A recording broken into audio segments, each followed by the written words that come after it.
Hello, everyone. Good evening, and welcome to this special panel event on freelancing in AB5. I am going to be moderating the panel, and my name is Gabriella Hoffman. I'm a freelance media strategist, award-winning outdoor writer, podcaster, and columnist with townhall.com. I first got into freelancing about 5 or so years ago when I realized that this was the setup I was looking to do. I also felt I couldn't move up in what I call the political industrial complex. And for me, freelancing has been an interesting journey. And in the time that I've done it, I've really enjoyed it. I've succeeded. I've hit a lot of milestones. I love being in control of my work scope. And I'm one of 59 million Americans who also relishes in this type of lifestyle. So I live it, I breathe it, I know what it comes with. And we're excited to have other freelancers out there and co-panelists to talk about the beauty and joys of freelancing and also what could happen with freelancing in the future. And I will read off for you all a little bit of context behind who is joining us. We have Austin Bannon, who is a senior policy analyst in employment at Americans for Prosperity. His previous experience includes serving as a senior policy analyst and research fellow at the Charles Koch Institute and legislative staffer on Capitol Hill. We also are joined by Seth Causey, and by degree, he is an automotive mechanic. By profession, he's an electrical apprentice and less than a year from becoming a fully licensed plumber in North Carolina. After receiving his full certification as a plumber, Seth hopes to open his own plumbing business where he can work for multiple general contractors at once. We're also joined by Peter Calavas. He is the founder and director for the PKG Project, a dance company in San Diego, California, my college town. Since 1994, PGK Dance Project's mission, purpose, and vision has centered around creating places and spaces for all bodies and all stories. Jamie Gravitt is also joining us this evening, and Jamie is a classical conversations area representative in Georgia, a homeschooling mom, and the entrepreneur behind homeschoolstory.com. She and her entire family are entrepreneurs living and building their American dream. And our final panelist is Heather Arena. And Heather is the co-founder of Three Sisters Events, and she's a makeup artist and musician who has been wedding coordinating for 5 years. Her favorite part of event planning is helping the hosts feel relaxed and excited about the design of their event and making their vision come to life. She lives in Ventura with her husband, Zach, and their pup, Sadie, and a cat, Bella. So we have an exciting conversation planned for you all. And perhaps I'll first direct a question to Austin about the PRO Act. The PRO Act has dozens of provisions, but which are of the greatest concerns for independent contractors and the freelancing economy? And then I'll ask some other questions of the panelists as well. Yeah, thanks for having me as a part of this discussion. I'm excited to hear from the other panelists and their personal experiences in this community. And this PRO Act does actually have dozens of provisions, as you noted. A lot of them are related to union activity.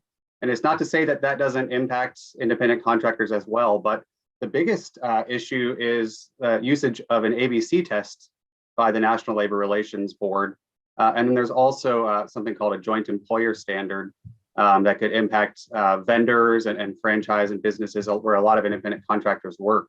But essentially the ABC test that I think a lot of freelancers probably unfortunately know all too well, it has a lot of strict criteria that can make it difficult for people who have traditionally worked as independent workers. It deals with absence of control as one factor, the business of the worker as another, and customarily, whether someone is customarily engaged in certain practices. And there's a lot more to that, each of those categories and what it takes to sort of meet that criteria in order to still remain independent. But these provisions, unlike a lot of states that may have an ABC test like California through AB5, there aren't exemptions.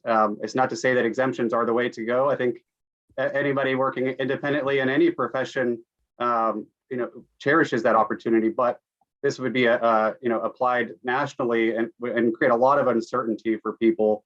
That would be very difficult to really know everything that will happen without this being enacted. But the tens of millions of people in this space across different industries are rightly concerned about what could happen. Speaking of AB5, I want to ask both Peter and Heather, could you talk about how the bill, which has been in effect for almost a year and a half now, how it's impacted your respective livelihoods? Do you guys want to give some specifics about what it has done to your business? I can speak to that first if Heather wants to take a minute. Sure. Just to be clear, and I wrote some notes down, I've been in my field for over 30 years.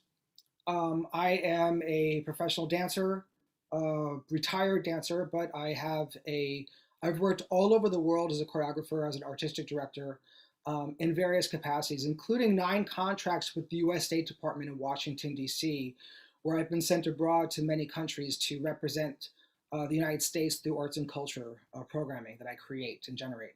And those were all independent contracts. In fact, I hold a contract right now with the city of San Diego, where my charge is to create arts and culture related programming that really sustains the quality of life for our residents and really enhances the experience of our visitors and makes the city of San Diego an attractive place to live.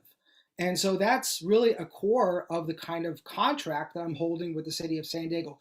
For example, now the AB5 specifically, really, as Austin mentioned, with the insertion of the ABC test in particular, has made it very difficult and troubling to continue the kind of work in the fashion that I do it. I have lived, as I said, 30 years in my field and always was able to adhere to the criteria under the IRS definition of what self-employed independent contractors are, the conditions and the criteria that are required to claim that I am in fact self-employed. And so when you insert the ABC test, which is much more stringent, and my concern is that the ABC test really does not acknowledge in any way, shape, or form the way in which many of the fields in which and where it's applied actually operate, traditionally and historically. So that right there alone is extremely problematic. The fact that the ABC test in its use, as it's trying to be used currently, ignores the way in which we work, right? So those two things are not applicable in the way that I operate my organization, my company. So what I've had to do is it's made it really challenging. I've had to literally I've had to study AB5 extensively. I've had to understand it as thoroughly as I possibly can, and I've literally had to rewrite all of my contracts. I am the only employee at my own production company as of 2018, but I was already headed on that trajectory before AB5. My board of directors voted me up to become an employee. However, I've had to rewrite all of my contracts and make them kind of like ABC test applicable, if you will. So I've had to look at all the exemptions, although I'm really anti-exemption, to be honest. I think that exemptions really create a strong divide and conquer climate where people win and people lose. Which I think is part of the strategy behind that, frankly. And so I've had to really look at the fine arts exemption and recognizing that fine artists have actually included performing artists in many, many applications before. I have a fine arts degree in dance, right? So because it's so loosely defined in AB5, I actually can apply that exemption equally loosely. And then there's the master teacher's exemption in the cleanup bill, and I can apply that all the time, so long as the contractor that I'm hiring as a teaching artist does not replicate the exact same scope of work or schedule the second week. So as long as I vary the schedule and the scope of work from week to week, I actually can apply that exemption. So I've had to be creative, I've had to be witty, I've had to be smart, and I've had to be just as innovative and inventive as I was already being me, frankly, as a creative individual and artist, having a creative industrial business. So I've had to really kind of like take everything that's there and apply it in ways that I can keep working. I would say for me, some of the same things kind of stand true in the wedding industry. I think where the wedding industry has really suffered a little bit from AB5 is we work as vendors with vendors in every aspect of our business. Like think about every single possible person you'd want to hire for a wedding. We're all independent contractors.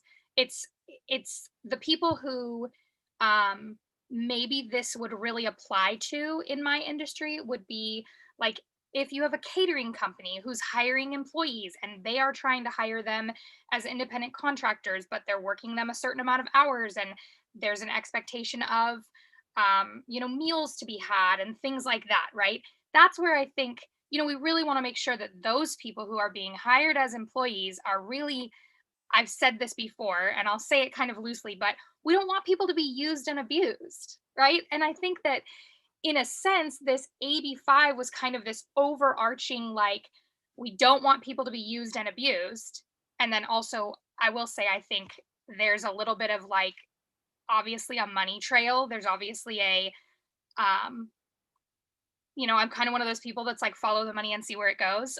So there's clearly a piece of AB5 that was for that purpose as well. But I understand the idea of like making sure that people aren't being used and abused. But as an independent contractor, I'm not. I work with all my vendors to make sure that there is a symbiotic relationship, that everyone is getting what they need, and that my clients not only are pleased with all of the relationships that are being built and the vendor relationships that are happening, but it's a fair way to work in this industry where everyone gets paid what they want to get paid for their time, and they build their own contracts, and we build our own schedules, and we decide who we get to work with and when we want to work. And so for me, AB5 was kind of a little bit of a slap in the face of like, clearly you couldn't possibly be doing this correctly. Like, you clearly couldn't be working for yourself and making a decent amount of money and filling all your contracts out correctly and treating people well. Like, to me, it just felt so frustrating to have been doing this. I mean, I don't have as many years in my field as Peter does, but I do think that in the 6 years that I've been doing weddings, I've done like 80 events myself. And to have done that many events and then be told everything that that you've learned, the way you do things now has to change. So some specifics for me, just so that you guys can get an idea of what AB5 really did for my industry. I work with my sisters. Both of them have full-time jobs doing other things, and they do multiple weddings throughout the year for me, and they also can take jobs for other wedding vendors if they want to. There's no issue of, they can't work for anybody else, they only work for me. So I basically had to decide, do I hire them on as employees and have to onboard them as employees, have to work out an employee handbook, pay workman's comp for them, pay extra insurance for them, pay payroll tax. And so all of those things where before, I'm a sole proprietor, I'm self-employed, my sisters are employed by other people, but they're also working as independent contractors for me in the wedding industry and for other vendors. And now we're being told they have to work for me as an employer or as an employee. And that just doesn't make sense in the context of our relationship and in the context of how we run our business. As you can see, like, my office is insane. I sit here and I work all day because that's what I love. That's what I want to do.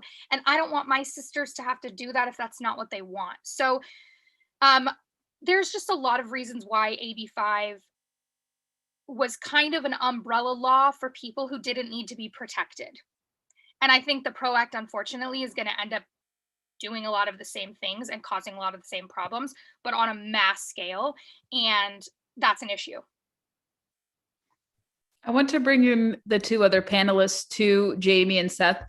And Jamie, I'm going to ask you, with obviously the looming threat of the PRO Act, you probably are worried that your American dream could be taken away.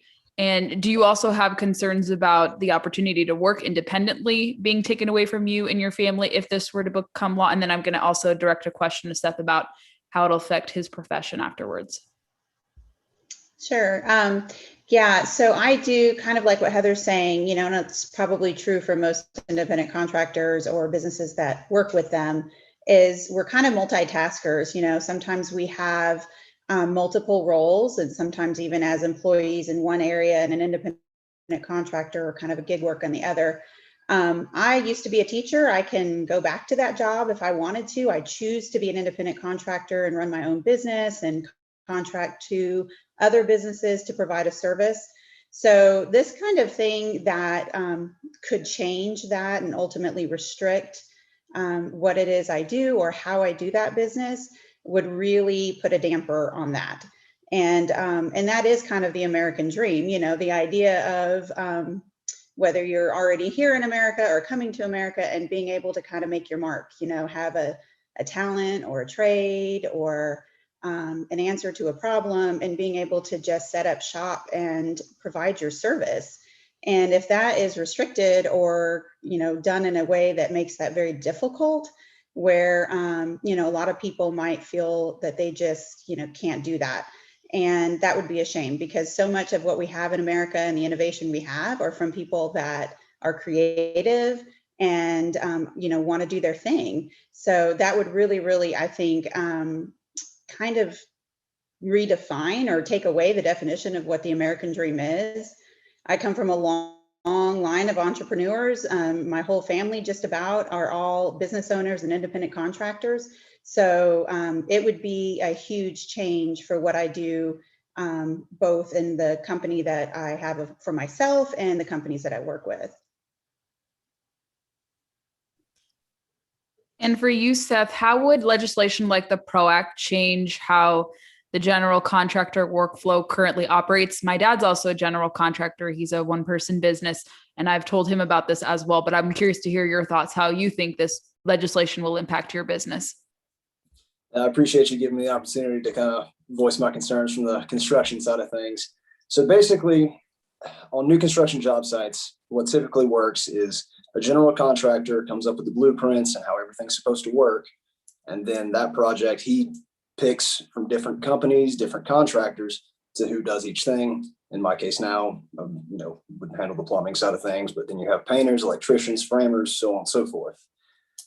The ABC test, as it's been explained, doesn't really make a whole lot of sense from a construction standpoint. And the thing is, another concern is, you know, we've had wage stagnation and cost of living has been going up for decades now. On the construction side of things, I mean, this is going to add a bunch of whole new hoops to jump through. The price of the labor is going to increase, and this is going to trickle down to the consumers. I mean, if my labor is going to cost more, the general contractor is not going to eat that cost. I'm not going to eat that cost. It's going to go down. And then, you know, I can't speak to the housing market as it is through the entire country, but here in North Carolina, it's getting pretty out of hand. Materials have gone up. It's all, the cost of living as it is now is already going up. So to have my labor, everybody else's labor, and construction in general going up with it, I mean, it's going to get out of hand really fast.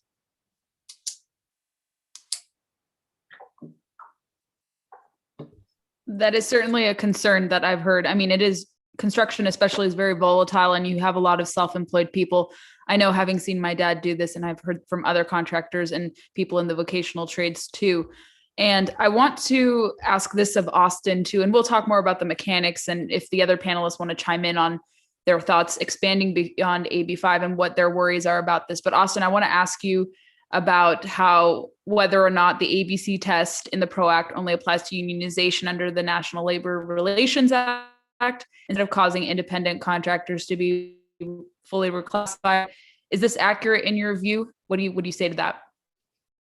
Yeah, so you know, this is an important question because I've seen this coming up sort of increasingly, even from those in the freelance community, as to whether some information they're getting about the way this could affect them. But first and foremost, this is always going to be a landmine. You never quite know when you're going to step on it, and that kind of creates a chilling effect for the businesses that work with independent contractors and the independent contractors. So I would first say that unfortunately, because of people's concern about how this could be enforced on them, it could reduce those employment opportunities, regardless of what the actual teeth of the law does. But there's a big concern within this, is that the National Labor Relations Board can put penalties towards businesses for misclassification of the ABC tests. And if a business is going to face a $50,000 fine, which is what could happen for one incident, or a recurring incident of $100,000, it's hard to imagine any business that could afford to do that, if it might even exceed what they're paying someone for various independent contracting work. And there's, essentially the National Labor Relations Board, it doesn't only have jurisdiction over unionized workplaces. It deals with all private sector employees who are eligible for potential unionization. And so by reclassifying workers using an ABC test as employees, yes, there's a unionization aspect to it, but also there's essentially the National Labor Relations Board. I don't want to get too into the weeds with this, but when there's concerted activity or more than one person, let's say, in a particular role that wants to raise concerns, in this instance, if they're defined as employees, not independent contractors, the National Labor Relations Board could take up questions about somebody who doesn't like the contract they have. They're an IC, maybe they're an employee now, but they don't like the contract or the hours, or maybe a contract is ended. These things can be raised with the National Labor Relations Board, which opens the door to them evaluating that employment situation. And again, the fines that employers, now they're called employers, they're clients today, but maybe employers tomorrow, they face heavy penalties. And every time there's a determination like that, let's just say there's one contractor, some kind of makeup artist, but in one situation, the makeup artist is determined as an employee, and all of a sudden there's a conversion of that person to an employee. Now makeup artists all around the country, and everybody who works with a makeup artist says they have reclassified this person. They're going to penalize my business with the $50,000 fine. And so it's not just the idea that it's a slippery slope. That is one term that I think might take away from the fact that this bill does have teeth right now, if it were enacted. But it's true that the Department of Labor and the IRS, they have different employment tests, but every test is subjective. And if they see the National Labor Relations Board say you're an employee, that might be grounds for them to say you're an employee. And this isn't an attempt to fearmonger so much as to say people ought to have genuine concern to what that would look like. And unfortunately, the NLRB and the Department of Labor and the IRS, there are options to create rules, new regulations without legislation. And so there's really a sort of a history of those who are working on the PRO Act when it comes to trying to make independent contractors, a larger amount of them, employees. There's a history that suggests they really are utilizing this as one mechanism, but would like this to be across the board, for consistency's sake, to apply a universal sort of ABC test. Peter, I see that you want to opine. Feel free to speak. What's on your mind?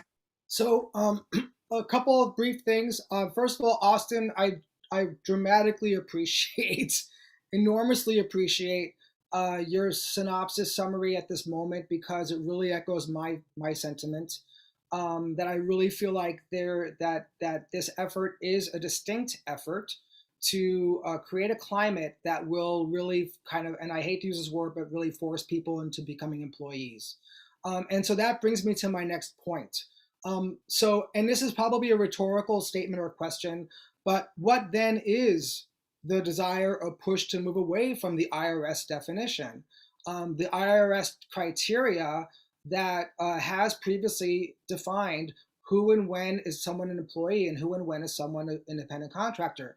I think that if that question could be answered in a very clarion way, I think it would just be awesome, because we haven't heard that answer.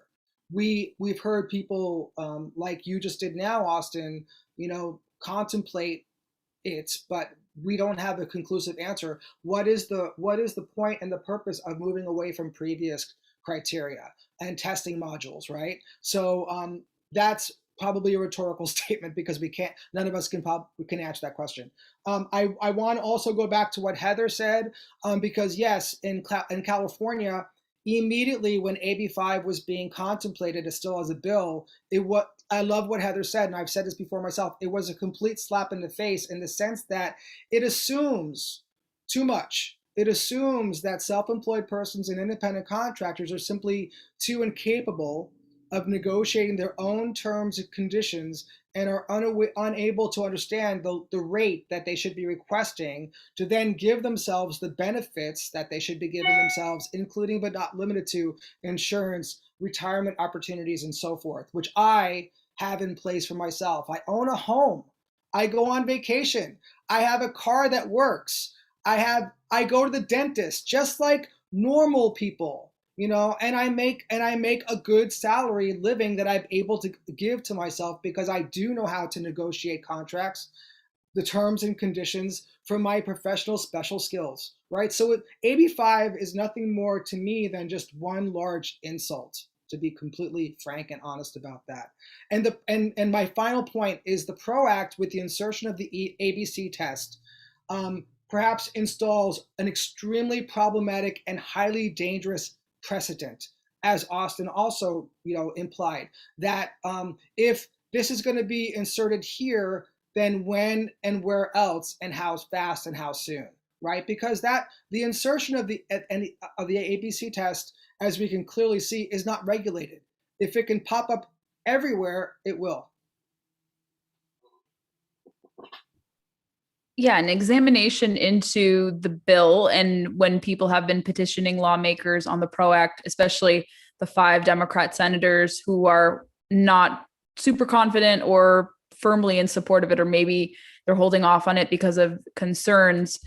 But many people, when they say we could accept the PRO Act, but for the nixing of the ABC test, and you don't get much of openness from, let's say, PRO Act supporters, because that's the crux of the bill.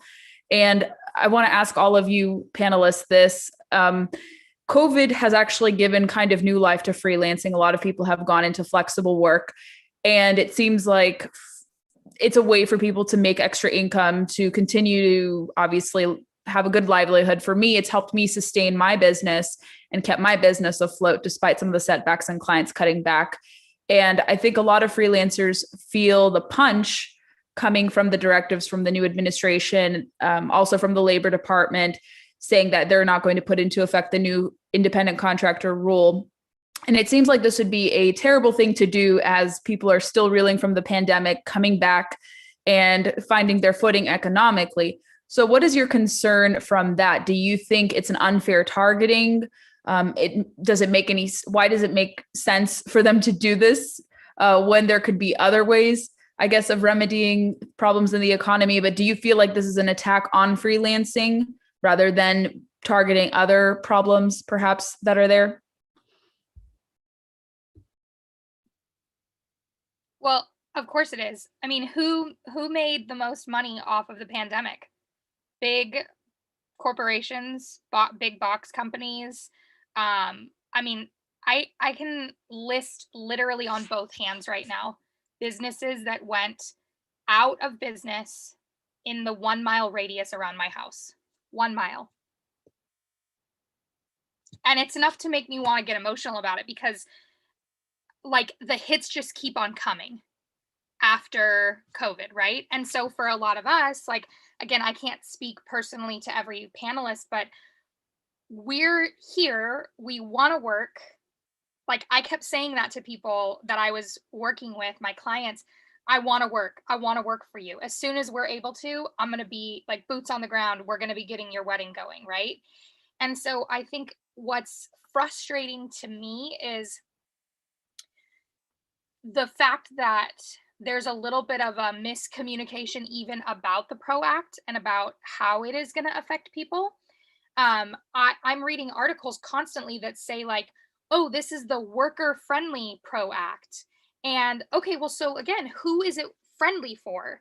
Is it for people who are really in poor working conditions, who need to bargain for higher wages, who need better benefits? And of course, we want that for all of them. But I would probably say that most of us on this panel right now would say that's not me. You know, I don't have poor working conditions. I don't need to bargain for a higher wage. I don't need a safer working condition. Like, and again, like what Peter said, like I was able to make ends meet doing my freelance independent contractor job this year when other people weren't able to because of being employees or working for a company that went under. So who really made money off of the pandemic? Not us. Anyone else want to chime in? Seth, Jamie? I can chime in. I don't want to take up the take up the stage, but I just want to make a, hopefully it's an obvious comment. During every recession, during every depressing time in American history, and tragic life events like the pandemic, what is one of the first things that people do? Like, first of all, people get laid off and furloughed, and I was not laid off or furloughed. I did not lay myself off. And like Heather just said, yes, did I lose contracts? Absolutely. I lost contracts for services because my services were at the moment not needed, and that makes complete sense, and that's totally fine. But I have reserves because I'm smart. I have reserves in the bank from profit from all my previous contracts. And also, but really, during recession times, what's the first thing people do? They go into their garage and they start a business. How many people? And now here's the flip side to what I just said, which really amplifies the fact that AB5 data has been skewed from the beginning.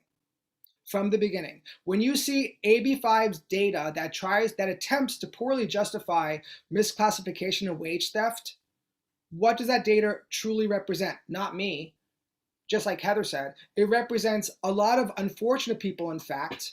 And this data is not qualified, in fact, and I can prove this, because it really represents people that are not U.S. citizens yet. They are truly exploited. They're working for under the table cash businesses, unregistered businesses, unlicensed businesses. Yes, are they experiencing a form of exploitation? Absolutely they are. And we know this information because a lot of these people go to the ACLU and to other small claims courts and try to claim wage theft and try to claim misclassification, but unfortunately they lose because they're not citizens and they're not working for a legitimate business.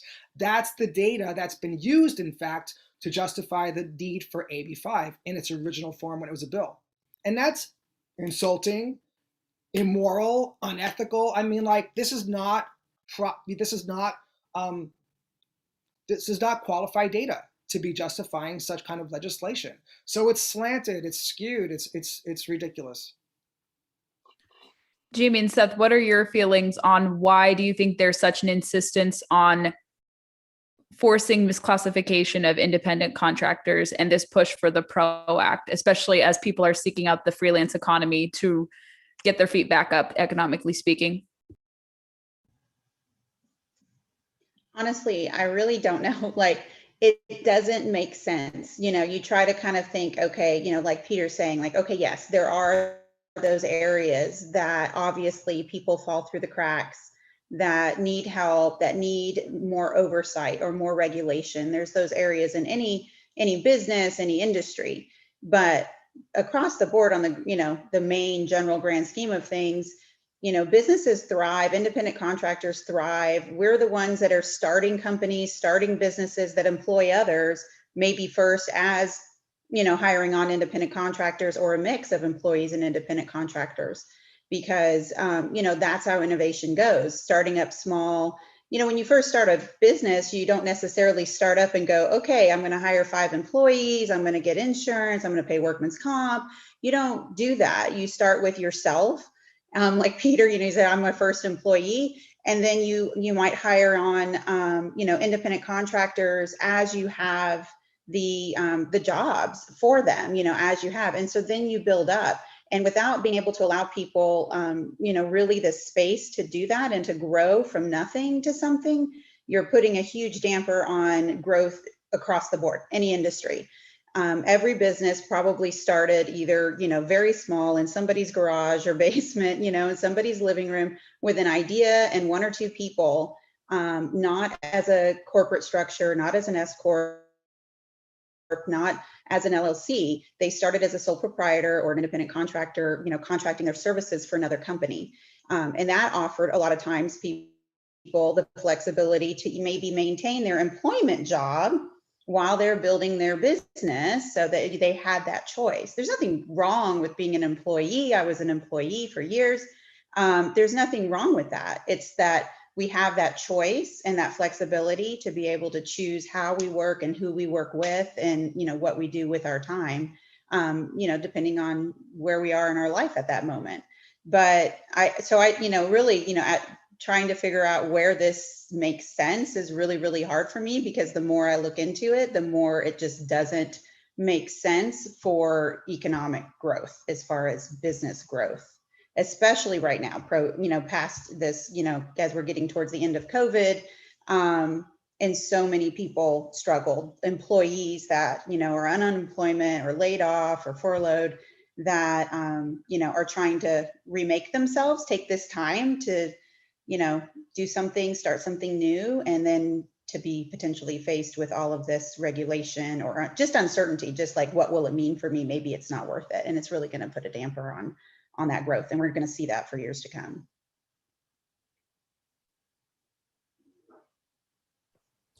I'll be brief this time around as well. I agree with her. I mean, it really just doesn't make any sense. I mean, this is all an effort for more top-down, centralized control that's just going to make every aspect of the economy run far more inefficiently than it needs to. Austin, what would you like to chime in on? Go ahead.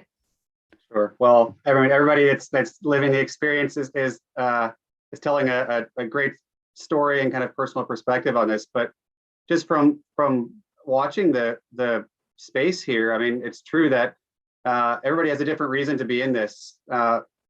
Sometimes it is out of necessity, but not in a negative sense. They have a demand with their family and their lifestyle that just isn't compatible. And so obviously during a pandemic, more people struggle to find traditional employment. So this is not only is it sort of a lifeline in a temporary sense, but 21st century already things are flexible. There's different employment situations, and really you find out a lot of people start out part-time doing this type of work while they work because they have a dream to do something else. And I think that's kind of the idea that's being brought up, of whether it starts in a basement as a small business. But you can, scrap together. I put a few hours towards this project with someone, and then a year later, it's you have your dream job and what you want to do. So this really, these kind of tests interrupt that. And then there's also just something that doesn't always get brought up, but there's sort of this notion that you're either a full-time employee or you're an independent contractor. But there's temporary, part-time employees that they don't always get some of the things that are advertised, that people think of, like, I'm going to be a full-time employee and get the best health and other benefits that you've ever seen, and the best retirement benefits and higher pay and the greatest protections. I mean, every workplace is different, but in certain industries where the demand for a certain type of work isn't high enough in one place, and that's why people have a lot of clients. It doesn't mean that there's a place for them to work part-time, because there's so many regulations on how that worker is a part of that workforce when they're not an independent contractor. So it just seeing the stories that people have, it's I don't know if I'd say it's heartening on one side, but obviously disappointing on the other when you hear all the difficulties and that people have and worried about the future with it. Like many of you, I suspect when you guys heard that the infrastructure plan, the American Jobs Plan, would include the PRO Act as part of a provision, to me, I mean, that's alarming and I'm troubled by that. But to me, it kind of signaled that it can't really get any movement in Congress, especially the Senate. Austin, are we to worry about it moving through that channel or perhaps through executive order? What is kind of your insight into the process on implementation? We heard from the Labor Secretary that they plan to push it, and they're not deterred by what happened with Amazon workers who voted overwhelmingly to oppose unionization. And it seems like a lot of, obviously, independent contractors oppose unionization too. They prefer to not be in those arrangements. They prefer to be classified the way that they are. So could you speak to that and perhaps maybe the viability of it going forward and what we should be worried about? Yeah, so I know we're all playing a guessing game. There's no level of expertise to say for sure whether a reconciliation type process could work. I think traditionally you would expect things like this wouldn't be allowable in that. But there's always a new day and a new dawn and new era for the way Congress may function or how somebody might interpret these. items. I think there's kind of that the question is PROACT being promoted as kind of a package with that, or literally put inside of it in certain provisions? I think everyone ought to assume that there's a desire to do that. And so unless there's official confirmation that it can't be done or won't be done, I wouldn't, sort of dismiss that possibility, although it does seem difficult to imagine that some of these provisions could be that way. But one thing I did allude to is, unfortunately, executive agencies at the federal level do have an ability to create new rules or a president doing executive orders. And so, in fact, during the end of the Trump administration, a new standard was sort of, it wasn't a complete change. It's what's called an economic realities test that the Department of Labor uses for the Fair Labor Standards Act. And the Trump administration put a new rule where it sort of, for the first time, better defined what that test looks like. And it's not to say it was a new test, but it boiled it down to something that's more simple, where essentially independent contractors and the clients that work with them would know that on the economic reality side, are you do you earn income through your own ambition? Do you have control over that, your work from even a financial reality? And it fit probably more neatly with what you would say an IRS test might look like, or common law tests. It's still a different one, but that's already being sort of unwound as a goal from the Biden administration. But just to say that the Biden administration could now introduce a new rule that may change the way that test looks at Department of Labor. The National Labor Relations Board, through its activities, could change how it evaluates employment situations. So there is some concern that the PROACT isn't just, and what we're concerned about in there isn't just contained within legislation, but there are other ways it could happen. And then there are, I did see that some have asked questions about, whether anything could change at the state level, and that's even though the states may have their own ABC test or a common law or other type of tests. Largely speaking, when the federal government enacts something, you're going to be subject to that. You can't. Other issues like a minimum wage. A state could have a higher minimum wage than the federal government. It can't have a lower one. But this is sort of an issue where it's not exact apples to apples. But I just brought that up for sort of a simple consideration. But a state might have an ABC test when the federal government doesn't. But if if the federal government thinks you're not an independent contractor, and then a business and the independent contractor have to deal with the federal, tax laws, the federal wage and hourly and other regulations, there isn't much left as to whether you're complying with the state or not. It would be quite difficult to try to enforce this idea that you're an independent contractor at the state level and not at the federal level. So once the federal government kind of changes your status, that's states are kind of left out in the cold in terms of being able to really remedy that. Yeah, thank you for the clarification. And before I go to Peter, someone had asked us, I think through the streaming service that we're using for this broadcast, they ask, when do you think the PROACT will be heard and come up for a vote? Chuck Schumer said that unless he gets 50 co-sponsors or all 50 Democrats to sponsor, that's when he would decide to hear the PROACT. But because 5 senators, Senators Sinema and Kelly from Arizona, also Angus King of Maine, Mark Warner of Virginia, and also Joe Manchin of West Virginia are holdouts, it doesn't look like it will be heard because that condition hasn't been met. So I think that's something that we can answer, that I can certainly answer confidently. But Peter, you wanted to ask something or comment on something? Yes, I wanted to add a little, again, Austin, thank you so much for all of that. It's really wonderful, remarkable, very clear. I think that, and I can only speak on my own behalf about what I'm going to say next, because to be fair, I think that messaging is remarkably important, because the reason why I'm on this panel and the reason why I do the advocacy work that I do is not because I'm anti-union. I think that's an extremely important message to make very clear and very evident moving from today forward, at least for myself.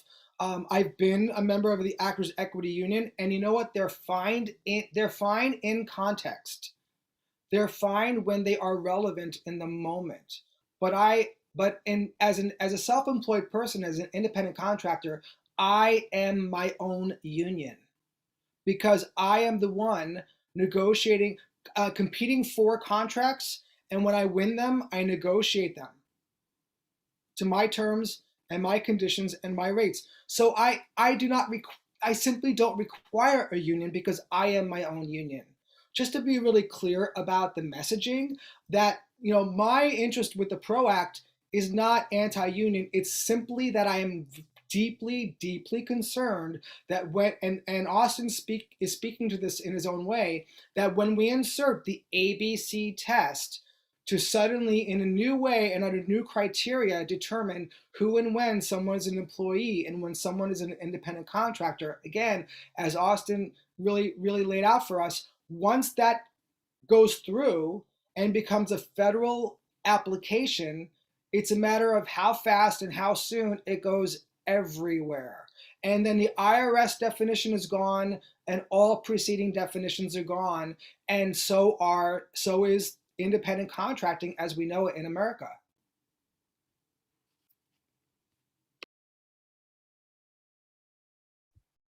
How do all of the panelists feel about being accused of being tied to corporations or certain special interests?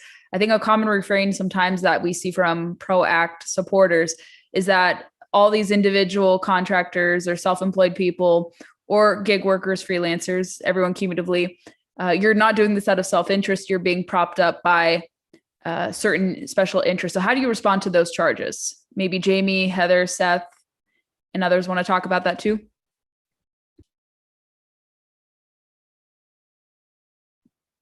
I mean, I think it's silly because it's like, who's propping me up? Like, I created this business from the ground up myself, you know? Or that someone is coming to me and being like, you should fight for this specifically because we're going to give you da da da da da da da, or you're going to get this out of it is silly. I mean, let's go back to the reason why we are independent contractors, right? So I'm not a mom, okay? I know Jamie is, right? And you're a homeschool mom, which is amazing, and a whole bunch of my friends are homeschool moms. I am an auntie. I'm the auntie of the world.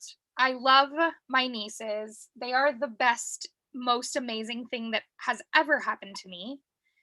And my sister gets to call me and say, I need you to come and watch the girls. Or, hey, Kyla's doing a show at school and she wants you to come and see it. Or she wants to come over for a guitar lesson. Like, the fact that I get to drop what I'm doing at any point to serve my family well is a huge reason why I wanted to be an independent contractor in the first place.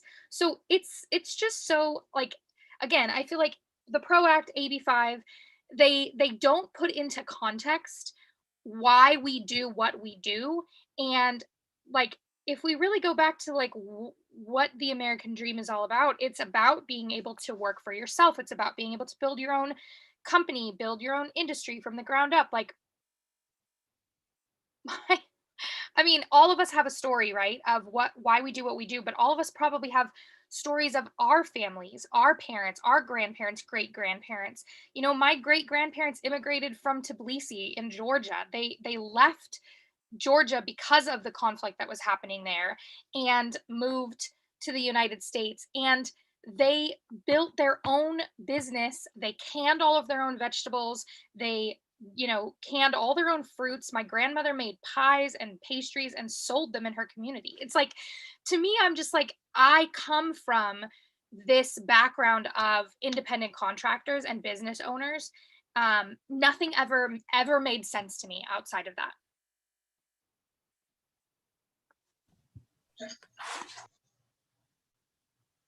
I will say, if we had the regulations that we're talking about back when Heather's grandmother came, or my great grandmother came from Italy through Ellis Island, or my grandparents on my other side, starting their businesses, we would not have in America what we have now. There's no way those people from the meager beginnings that they came with would have been able to do what they do. They might have been able to maybe find a job, but they would not have been able to build a business that then later employed others or helped others.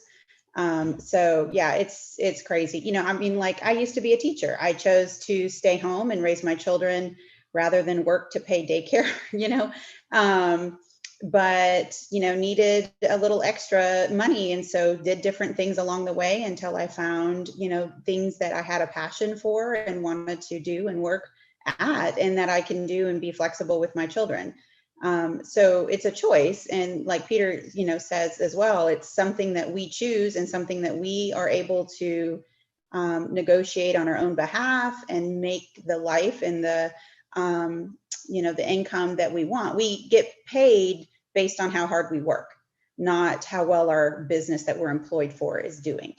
So there's no cap, you know, if you don't want to work a whole lot, you don't have to, and that's reflected in, you know, how well or how much money maybe, or how many gigs you get, how many contracts you are able to secure, but you're able to do that and work as you want and as you need. So it's just kind of funny, you know, hearing these stories, you know, thinking it's not really funny, but thinking about what would it have been like back during, you know, the 1920s and 30s when we had so many immigrants coming to America, had they faced these potential regulations or the ones that are already in place in California, and what that would have looked like, because it would have been a very different America. Seth, would you like to add anything to this question or this subject? I would, yeah. The accusation doesn't really make a whole lot of sense. I do the trade jobs that I do so I can not be tied to anybody's interest but me and my customers. You know, I don't answer to, you know, further up a corporate chain of command. I answer directly for my work as it is at this job to this customer that's paying me. And if the work doesn't pan out, I run out of work. So I find that's the best way for me to do things, and it runs a lot more efficiently that way. How do you think everyone in the panel, and for those watching, I think would be curious to see the responses, but how can you demystify freelancing more, kind of against the misinformation coming out from PROACT proponents? What do you think is the best way to showcase kind of the virtues of this type of enterprise and kind of signal to people why more people are picking this up? We see trends pointing to historic participation in gig work or the greater freelance economy. Now it's 36% of the workforce with 59 million participants, and that's expected to grow. I think that's really notable, and contrast that against union workforce. And that's not to personally say, oh, you know, pity them, you know, they're not really big, but you see, according to trends, that union workforce is down, especially when people are given the choice to do union or non-union work.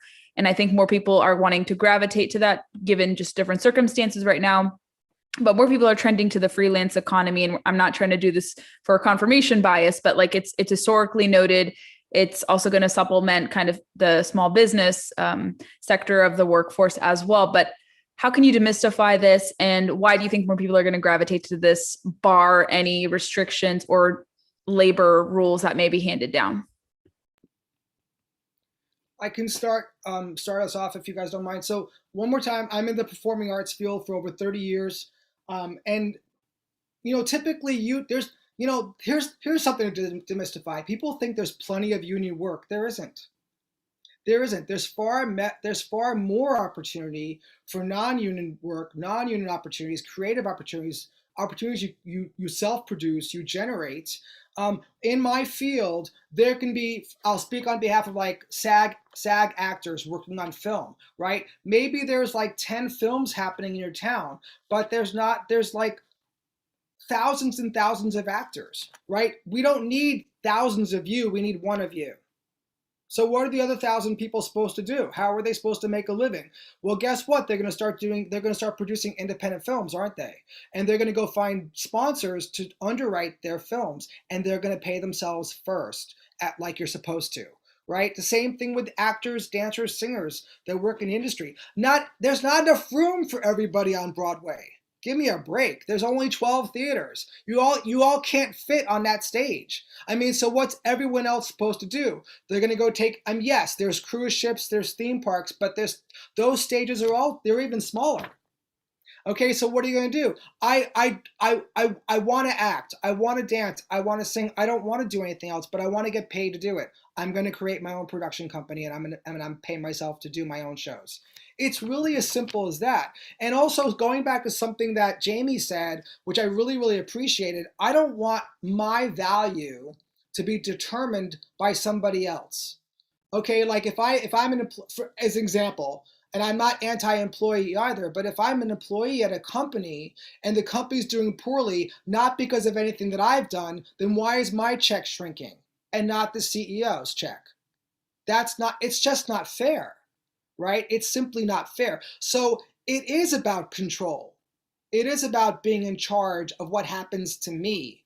That's the power of the freedom to choose. It's right there, right? So again, if you're savvy, now don't get me wrong, there is a personality that prefers to be an employee. We know that. There's a personality of person that will always be an employee, and that's great, and I'm happy for you. But there's also a personality of person like myself and everyone else on this panel who likes the control, who likes to go after the contract and win it and get it and do an amazing job. And we deserve that opportunity just like anybody else.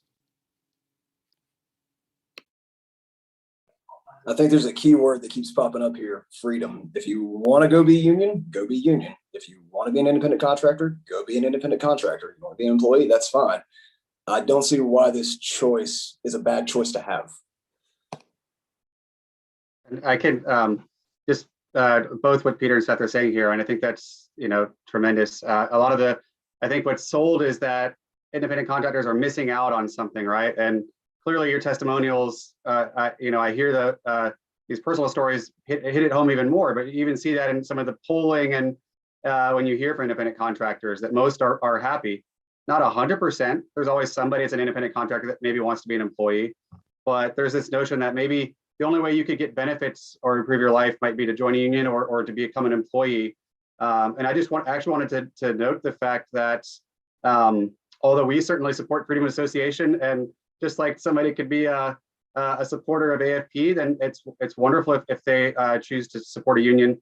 But one of the things we want to do is also say that we're not just trying to defend the empowering flexible workers with being able to maintain this independent life, but we also have goals to say that there are actually a lot of restrictions that prevent independent contractors from living even better in terms of why can't you secure certain benefits that employees may have? Well, there's actually a lot of legal stipulations that don't allow for certain voluntary benefits. Why couldn't a business, if they wished to, when they work as a contractor, say, hey, you could join our health plan while you're doing that? Well, there's laws against that. Or why couldn't there be some sort of health savings accounts or other sort of portable accounts that are voluntary?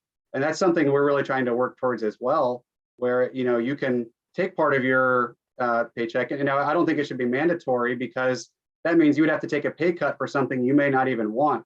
Maybe your spouse has health benefits, or you already have an arrangement and you want the higher pay. So we could further empower, I think, the flexible work community by allowing more of that, where you could, something that's more of an equal playing field with why somebody finds employment to be an advantage. Well, sometimes that's because the law dictates what employees can receive and what that relationship looks like, and limits.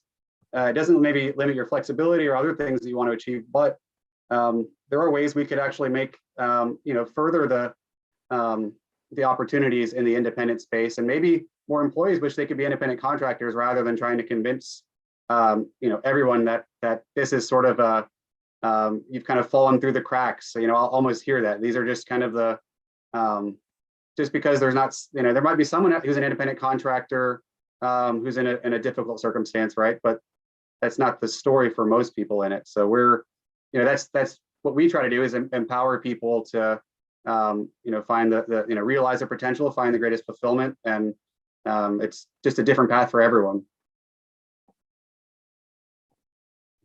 Very true. Do we want to briefly have Jamie and Heather chime in with some final thoughts before we conclude this? Sure. One of the things I will say for me is the ability to use my creative skill set in whatever way I see fit or want to do is another piece of the freedom that I have as an independent contractor. Peter probably doesn't know this, but my degree is in musical theater. I'm a performer, have been my whole life, wanted to be on Broadway, and that wasn't in the cards for me. And so I chose to do a handful of other things. I actually run 3 businesses from home. Like, my wedding business is my main business, but I run 2 other businesses from home. And if I am like sick and tired of my wedding stuff, I go to, voice and guitar lessons with students, or I go and do some facials and makeovers for a client. And I just think the freedom to use our skill set in the way that we have been designed and created to is, I mean, that is a huge part of why we choose to be independent contractors. Like, I'm not missing out on anything. Yeah, I agree. I can go back into the workforce as an employee if I wanted to. I was a special education teacher, so there's always a need there. But I like what I do. I like being home with my children. I like having the flexible schedule like Heather, and I probably like so many independent contractors. I have more than one business that I run. And so, I can pick things up, and certain of those have busier seasons than others, so probably same with Heather. And the wedding season gets busier, you're working that one harder. But one of the other things that I just want to say about the need for independent contractors, and probably why more and more people are choosing this, besides the flexibility and the freedom that it can come with, is that people are more apt to want to help others. And the big common thread with business owners and independent contractors is that they're seeing a need and solving a problem. They're fixing something. They're seeing a hole somewhere that needs to be filled. And without that, there's going to be a lot of unmet needs and a lot of holes that aren't filled. It also creates a very competitive space where, as independent contractors, as business owners, we have to do a really good job at what we do, or you're not going to hire us again, or you're going to leave us a really horrible review on something, and that will really negatively affect our business. And so, when I'm working for myself, just like each of us, we have to do the best that we can do for our clients and for the people that we're servicing. So it creates a really good, healthy, competitive environment as well. So again, all of that servicing other people, it's not a selfish desire, being a business owner or wanting to work for yourself. There's definitely those good personal benefits there, definitely, but it's also a service that we love to do. We all have a passion and whether it's a talent or just an ability or something that we can spend our time doing, and it is to service those around us, and that's what we all love to do. Well said. The fight for freelancing, I think, is one of the few issues that could truly unite this country. And I think even just with our discussion here, we can help create a difference and inspire everyone in our respective areas to get involved and to share their stories. I certainly do in my respective area and on social media. And I hope all of you who have participated and watch also educate people about freelancing and share your story. It's so important. And thank you so much for letting me moderate this. And a special thank you to my co-panelists, Austin and everyone. And now I'm going to direct it back to Austin to kind of leave us with call to actions. Yes, so although you can go to americansforprosperity.org and you'll always find new content on independent contracting and the PRO Act, we actually have an educational campaign and a movement for people to participate. It's called Flex Your Independence. So you can go to flexyourindependence.com or at Instagram at Flex Your Independence. And this is a place where you'll actually have a vehicle to express to your lawmakers your concerns with this legislation, and a way to get new research or testimonials of individuals who are in this space and challenges they've faced, or the stories about the passion and what they enjoy about that space. So we're going to continue to educate people with information there, just as there's a lot of other great movements that are going together, and that's not surprising. It's the independent worker space where everybody is entrepreneurs in this space anyway. So the more the merrier. But we hope we're contributing to this and are another convenient way for people to weigh in and gain some education and maybe meet one another as you're building the movement.